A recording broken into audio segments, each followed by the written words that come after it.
이번 강의에서는 인증 식별 정보에서 그 나머지 두 개, 우리가 암호는 something you know라고 했는데 나머지 두 개는 something you have, 내가 갖고 있는 거, 그 다음에 something you are, 내 존재에 대한 정보죠.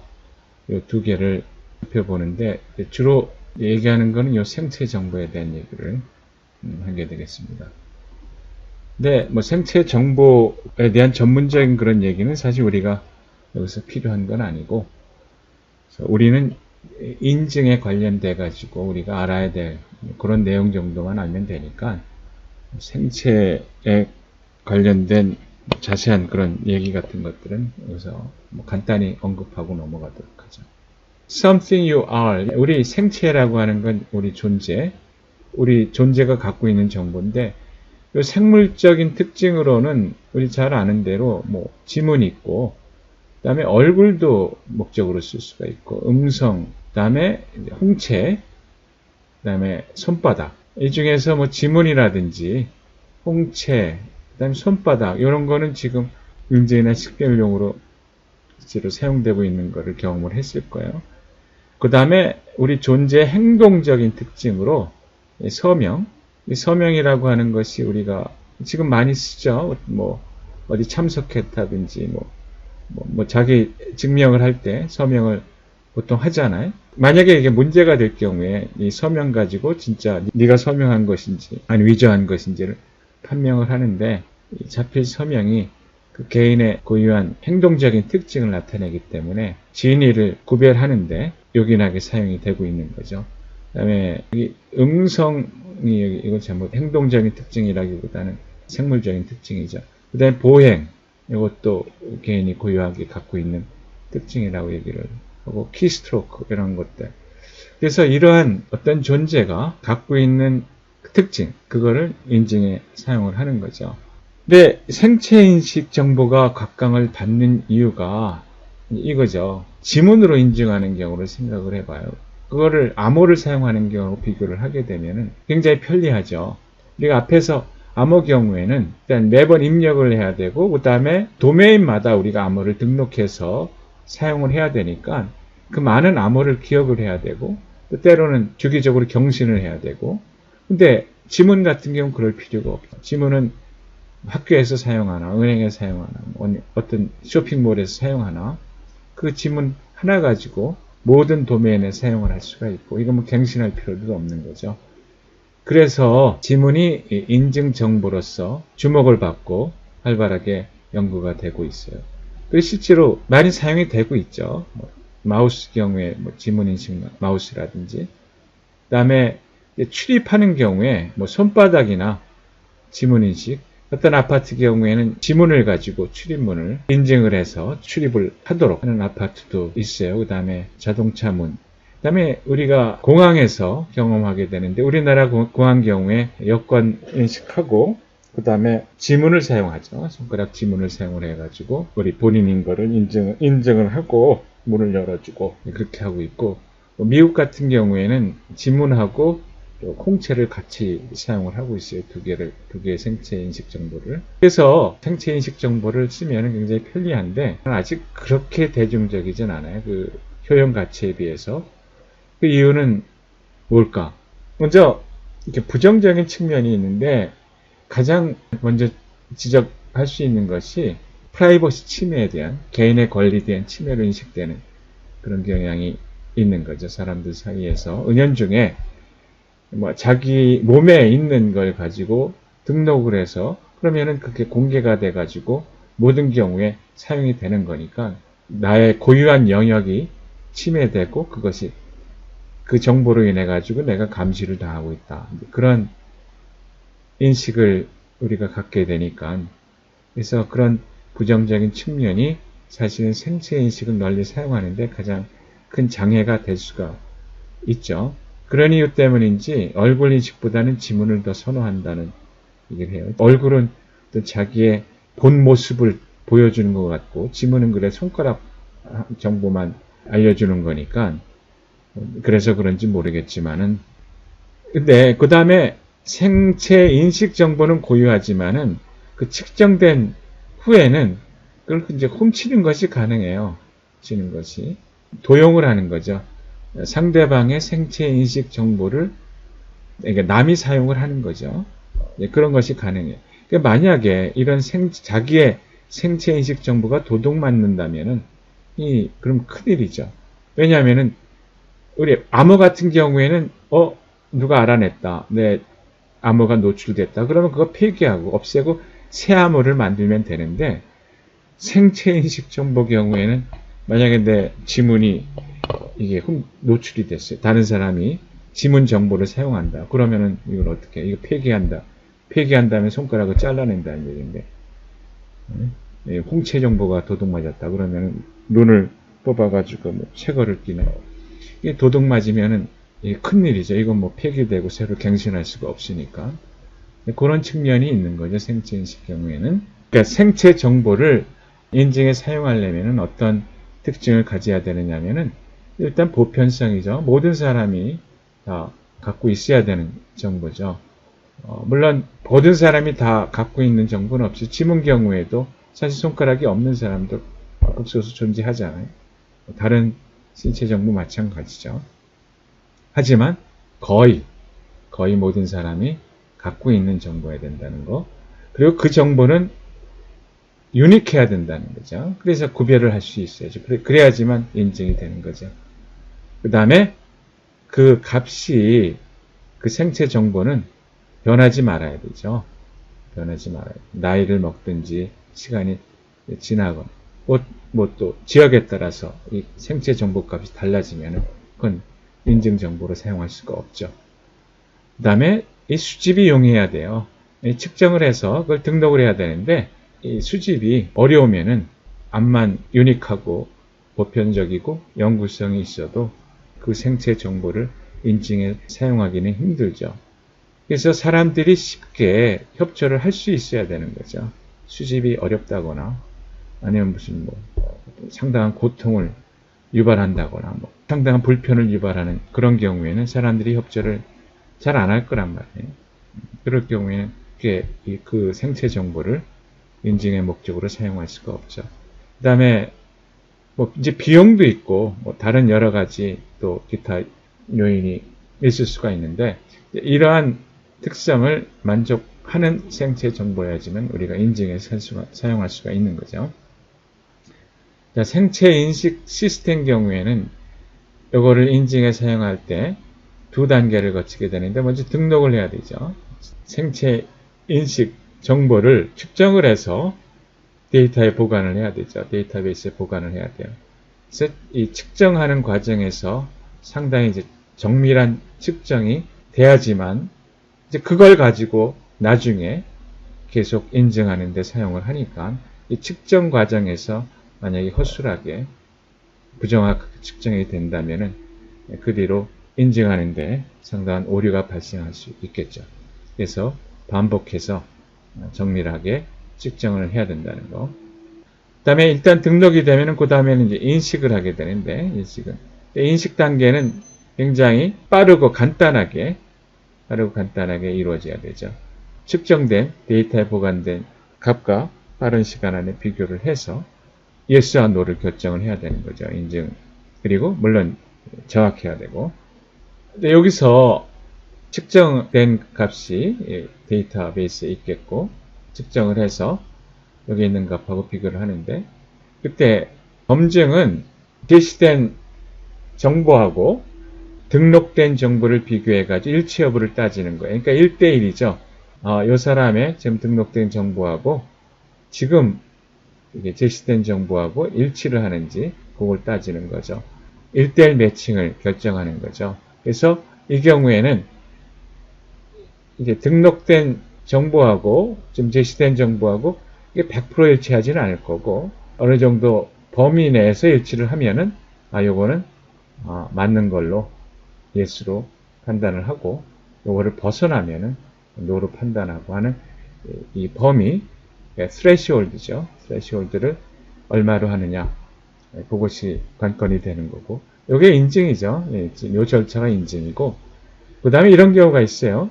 만약에 제시된 요 생체 정보가 요 DB에 존재하는지 아니면은 혹은 DB에 어떤 사람에 속하는지 그걸 따지는 거죠. 이 경우에는 원투맨이죠. 1대1이 아니라 원투맨이에요.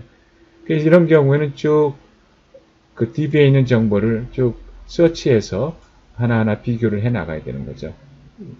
요 값에 대해서 해당되는 many 값들을 비교해 나가야 되겠죠. 이 경우는 서치가 문제가 되죠. 서치가. 이 경우는 검증보다 더 복잡한 단계라고 볼 수가 있죠.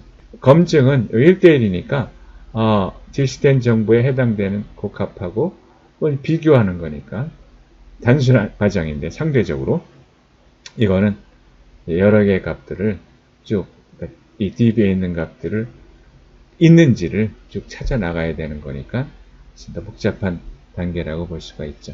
근데 이 생체인식 경우에는 사람들의 협조가 절대적이죠. 그래야지만 정확하게 그 값을 알아낼 수가 있죠.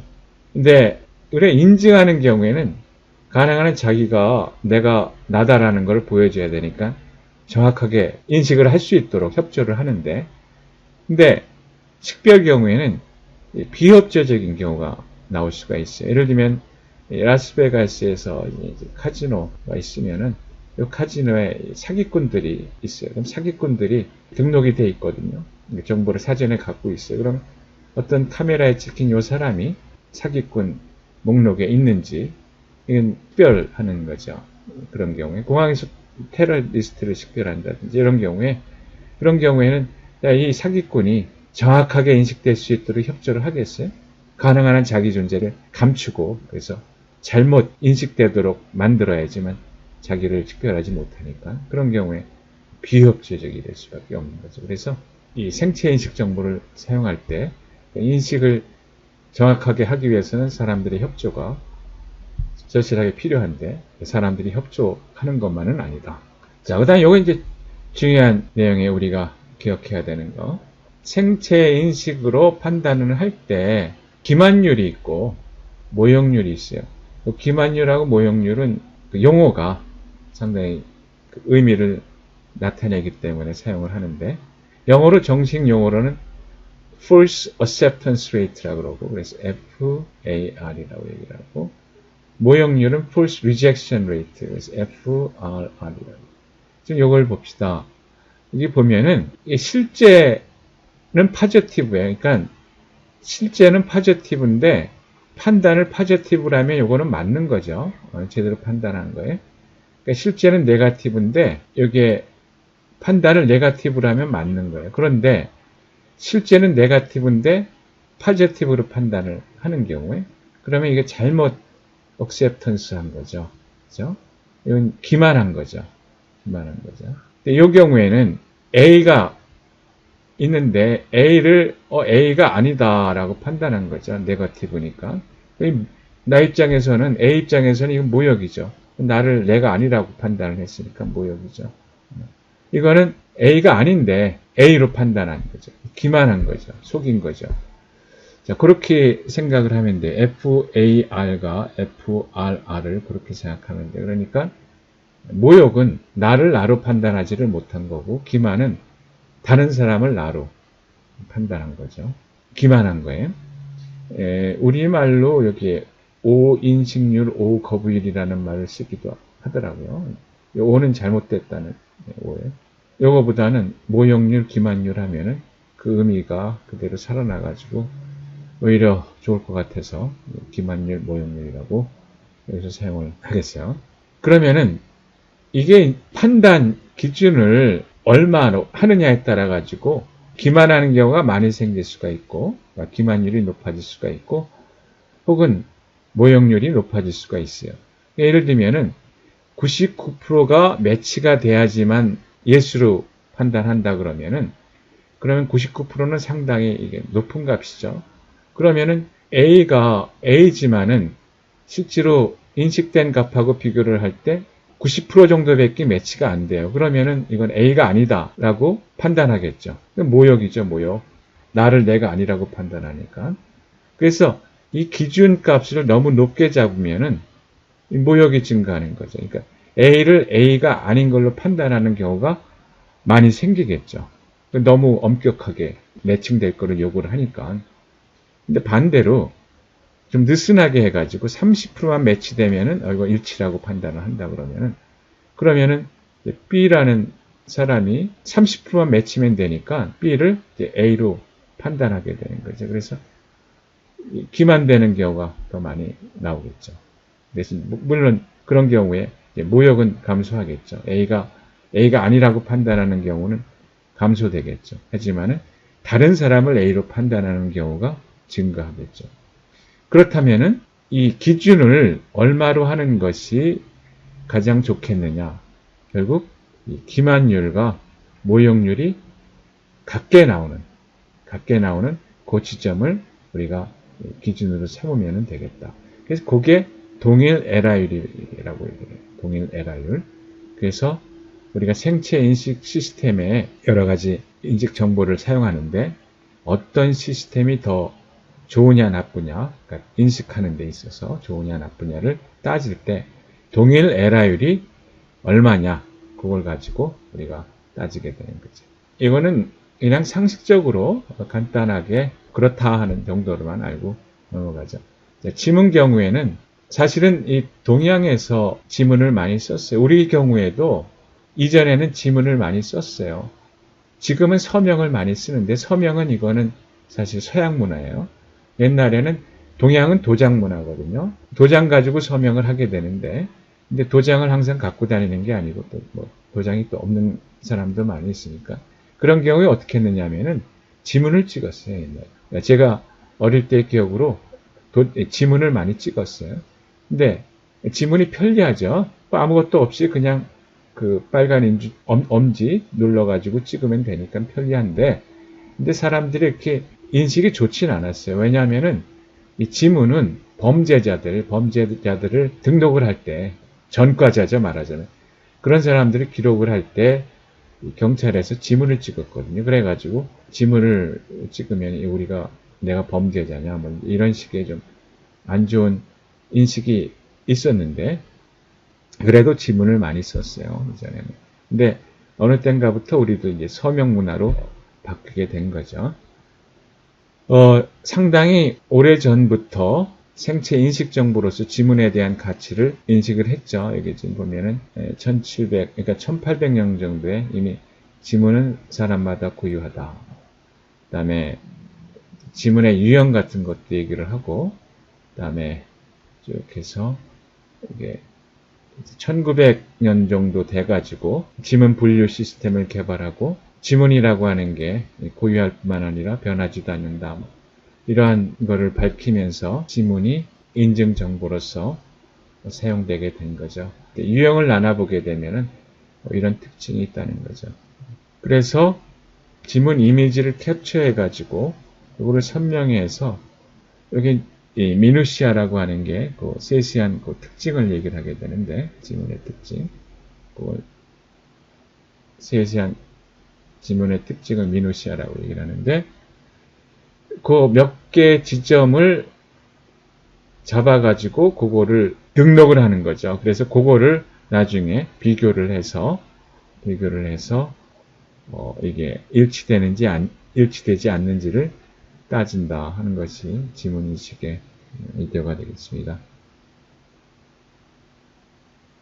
그래서 이 미누시아, 지문의 세부적인 특징이 이렇게 전부 유형이 몇 개가 있는데 그 지점마다 어떤 유형의 형태를 갖고 있는지 그거를 요새 같은 경우에 아마 디지털 정보로 디지털 값으로 바꿔가지고 보관을 하겠죠. 그래서 요 지점은 어떤 특징이다. 그래서 어떤 디지털 값으로 하고 요 지점은 또 어떤 값으로 해서 이런 것들을 모아놓은 것이 이 사람이 갖고 있는 지문의 특성이 되고 그 값을 나중에 인식된 값하고 비교를 하게 되는 거죠.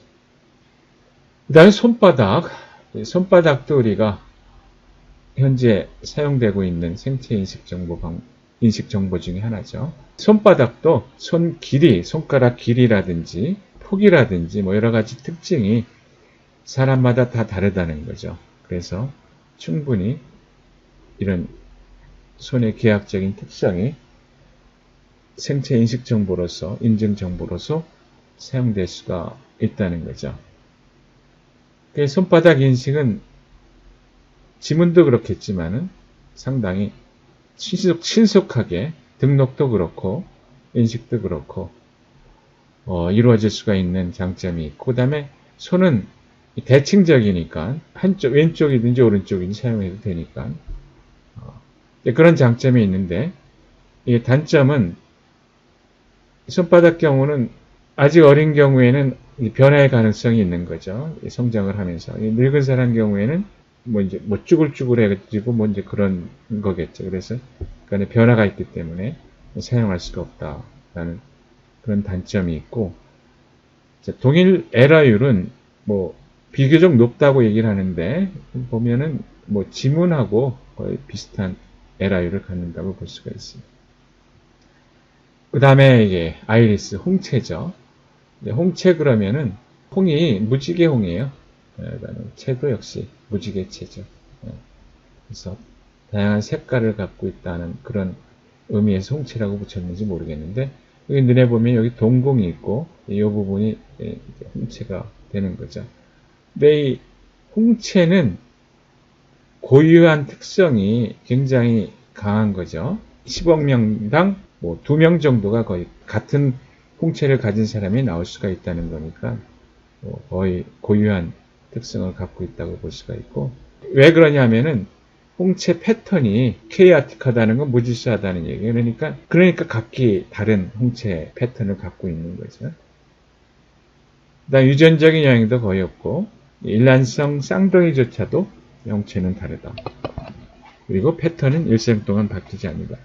이러한 얘기는 뭐냐면 홍채라는 것이 생체 인식 정보로 굉장히 좋은 정보다라는 얘기가 되는 거죠.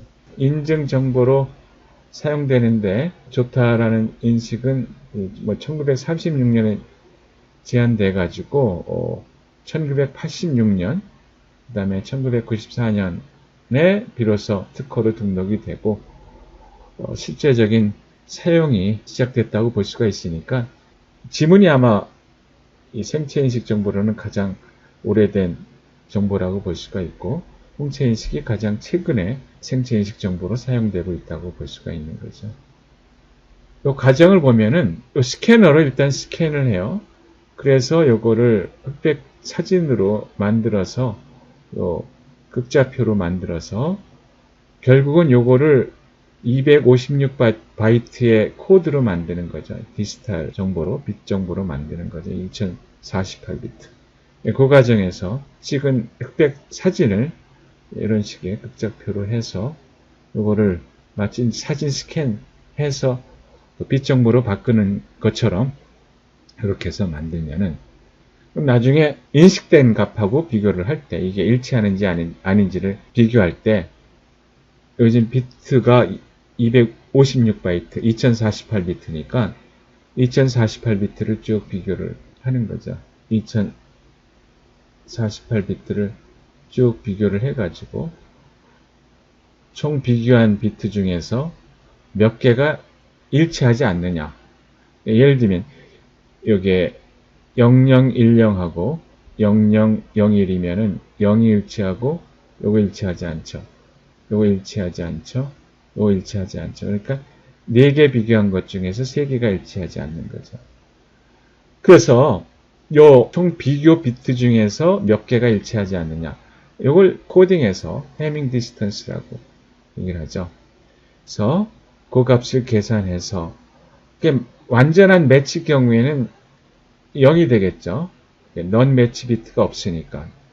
그러면은 매치되지 않는 비트가 얼마 정도 나온다면은 얼마 이하인 경우에는 우리가 매칭되는 걸로, 그러니까 동일한 걸로 판단을 하느냐 하는 건데, 보통 한 0.32 정도로 한다는 거죠. 그게 앞에서 얘기한 이 FAR하고 FRR, 기만율하고 모형률, 그 값이 만나는 지점, 일치되는 지점이 동일 에러율이라고 그랬잖아요. 이게 한 0.34, 이 값으로 보면은 0.34. 이 정도 값이 홍채 인식의 동일 에러율이라고 얘기를 하는 거죠. 근데 홍채인식도 이게 완전하지 않은 게 아주 해상도가 높은 사진으로 눈을 스캔해 가지고 그거를 눈에 붙여 가지고 이제 인식에 사용을 하면은 그러면은 속는다는 거죠. 다른 사람의 눈, 그 사진을 아주 고해상도로 스캔해 가지고 이용을 하면은 속는다는 얘기예요. 속는다는 거. 그래서 이제 그런 공격을 막기 위해 가지고는 이 빛을 이용해 가지고 실제로 지금 스캔하는 그 홍채가 실제 홍채인지 아니면 사진을 살짝 붙인 건지를 확인하는 게 필요하다. 그런 얘기. 자, 이게 이제 우리가 세 가지 생체인식 정보를 얘기를 했는데, 자, 이걸 비교를 한번 해보면은, 사실 제가 이 값은 뭐 제가 이쪽 이렇게 뭐 깊은 지식이 있는 것도 아니고 몇 번 찾아봤는데, 이 값은 사실 이게 그 정확한 어떤 일치된 값이 있는지 모르겠어요. 이게 잘 찾을 수가 없고, 사실 또 그래. 이게 생체인식의 경우에는 이게 실험실에서 완전한 조건에서 나온 값하고, 우리가 보통 이용하는 경우, 그 다음에 앞에서 얘기했지만은 실제 사람이 협조를 하는 경우, 하지 않는 경우도 실제 환경에서 나오겠죠. 그러니까 실험실에서 완전한 조건에서 하게 되면 상당히 낮은 값이 나오겠죠. 그러니까 이 어떤 정확하게 얘기할 수 있는 실제 환경에서 정확하게 얼마다라고 얘기하는 게 힘들 수가 있겠어요. 있을 거로 예상이 짐작이 되는데 어쨌든 제가 조사한 바로는 딱 끄집어서 이렇게 어떤 표준화된 인정되는 값을 못 찾겠고 뭐 이렇게 많이 찾아본 건 아닌데 대충 제가 볼 때 이 정도 값이 대충 나오는 것 같아요. 그래서 지문 경우에 10의 마이너스 3승, 손인식, 손바닥 경우에 10의 마이너스 3승 비슷한 거죠. 홍채 인식은 10의 마이너스 6승 상당히 정확한 LI율을 그러니까 LI율이 작다는 건 상당히 정확한 인식을 한다는 거죠. 그래서 이게 2003년에 논문에서 한번 찾아본 건데 이 값이 거의 비슷해요. 요거. 그래서 대충 아마 요 정도 값이 우리가 지금 현재 사용되는 생체 인식 정보의 정확도라고 볼 수 있지 않을까. 여기 LI를 우리가 앞에서 배운 암호를 생각하면 암호는 이건 0이죠. 이거 암호를 값을 딱 치면은 yes, no, 이건 100%죠. 뭐 100%죠. 암호는 암호대로 약점이 있지만 일단 LI율은 0이죠. 그 사람이 암호가 아니면은 그 사람이 아닌 거죠. 근데 생체인식 경우에는 비트 정보 가지고 매칭을 시키는데 매칭을 가지고 따지는데 얼마나 매칭됐느냐 그거에 따라서 우리가 기만도 생기고 모욕도 생기는데 대충 이 정도니까 500 지문 경우에 500명 하게 되면 하나 정도의 에러가 발생할 수 있다. 그런 얘기인데 이게 지금 지문보다 훨씬 나쁘다라고 얘기를 하는데 대부분의 생체인식은 실제 사용하는 환경에서 홍채인식이라고 하더라도 지문보다 더 좋은 LI를 갖지는 않는다. 그런 의미가 아닐까 하는 생각이 드는데 어쨌든 대충 이러한 정도의 정확도를 갖는다라고 생각을 하면 되겠어요. 그래서 결론적으로 생체인식은 인증에 상당히 좋은 정보다. 그거는 부인할 수가 없는 거고. 근데 문제는 고유한 정보지만은 그 측정된 정보가 이게 도용될 수가 있죠. 도용될 수가 있어요. 그러면 그 경우에는 어떻게 하느냐 하는 거죠. 앞에서도 얘기했지만 내 지문이 도용돼서 이용된다. 그러면은 폐기한다고 내 손가락 잘라가지고 하고 딴 손가락 붙일 수도 없는 거고 그런 문제가 있을 수가 있죠. 만약에 이게 보편적으로 이용된다 그러면 어쨌든 생체 정보가 인증에 사용되고 있지만 아직은 제한적이다. 앞으로는 어떻게 될 것이냐 두고 봐야죠.